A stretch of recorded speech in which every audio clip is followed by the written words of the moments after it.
काल तुमची शहरात निवड झाली, आज विठ्ठलाचं दर्शन घेतलंय, कशा पद्धतीने पुढचं नियोजन आहे? काल माननीय एकनाथजी शिंदे साहेबांनी काल पुणे महानगर क्षेत्र म्हणून माझी निवड केली. येणाऱ्या काळामध्ये पुणे शहरामध्ये येणाऱ्या निवडणुका महानगरपालिकाच्या आणि विविध बाबतीत ज्या संघटनेची काम असेल त्यासाठी पद मला दिलेलं आहे. मी श्री विठ्ठल रुक्माई देवाचं आत्ता दर्शन घेतलं आहे आणि जेणेकरून येणाऱ्या काळामध्ये पुणे शहर असेल, महाराष्ट्र असेल, सगळीकडेच आपण देवापुढे एकच मागणी करतो की आमचा महाराष्ट्र सुखी राहायला पाहिजे, संपन्न झाला पाहिजे. शेतकरी असेल, कामगार असेल, युवक असेल, ज्येष्ठ नागरिक यांना सगळ्यांना शांती मिळावी, चांगलं आरोग्य मिळावं यासाठी आपण देवापुढे प्रार्थना नेहमीच करतो. आज मी तशीच केलेली आहे. येणाऱ्या काळामध्ये पुणे महानगरपालिकेची निवडणूक असतील त्या आम्ही ताकदीने आणि अत्यंत पुणेकरांना चांगले काम आणि ज्या काय अडचणी उभ्या आहेत त्या चांगल्या सुधारणा करण्यासाठी आम्ही प्रयत्न करणार आणि येणाऱ्या काळामध्ये एकनाथ शिंदे साहेब जो आदेश देतील त्या पद्धतीने आम्ही निवडणुका पुणे महानगरपालिका लढवणार आहोत.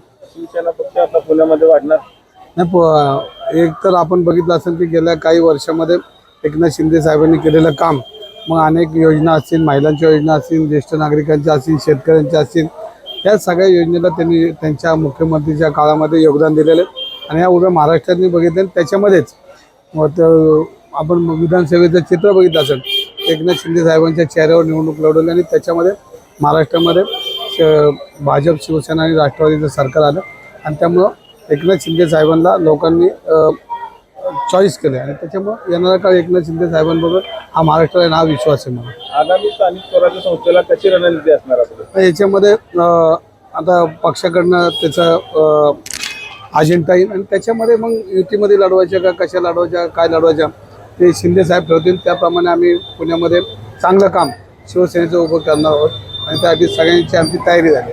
वार्ड वाईज का बैठका वगैरे आता घेणार आपण? आता वार्ड वाईज पूर्वी बैठका चालूच होत्या पण त्याच्यामध्ये आता वेग आणला पाहिजे आणि येणाऱ्या काळामध्ये पक्ष बांधणे आणि महत्त्वाची पक्ष बांधणे आणि ती पक्ष बांधणीकडे मी स्वतः लक्ष देणार. माहिती कुठेतरी एकनाथ शिंदेला थोडं डावललं जातंय, थोडं नाराजी आहे म्हणून चर्चा आहे. ना असं काय नाही. एखादी आपण सत्ता झालो त्यावर खाली होतं आणि त्यावेळेला थोडी नाराजी असू शकते पण त्याच्यामध्ये ती नाराजी काय कायमची नसते. ती एकत्र बसून ती नाराजी मिटते आणि महाराष्ट्राच्या हितासाठी सगळे एकत्र येऊन काम करतील. त्यामुळेच थोडं चालतात तेवढंच असतंच. राज आणि उद्धव कुठेतरी एकत्र आल्यानंतर काय आपल्याला फरक पडेल?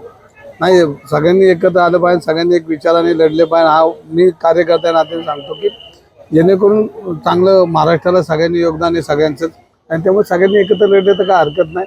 आणि त्याच्यामध्ये आता जो निर्णय तो वरिष्ठ पातळीवर होईल पण माझ्यासारखा कार्यकर्ता हे म्हणा की सगळे चांगले जर महाराष्ट्राच्या हितासाठी लढत असेल तर योग्य आहे. कुणी कसं लढावं.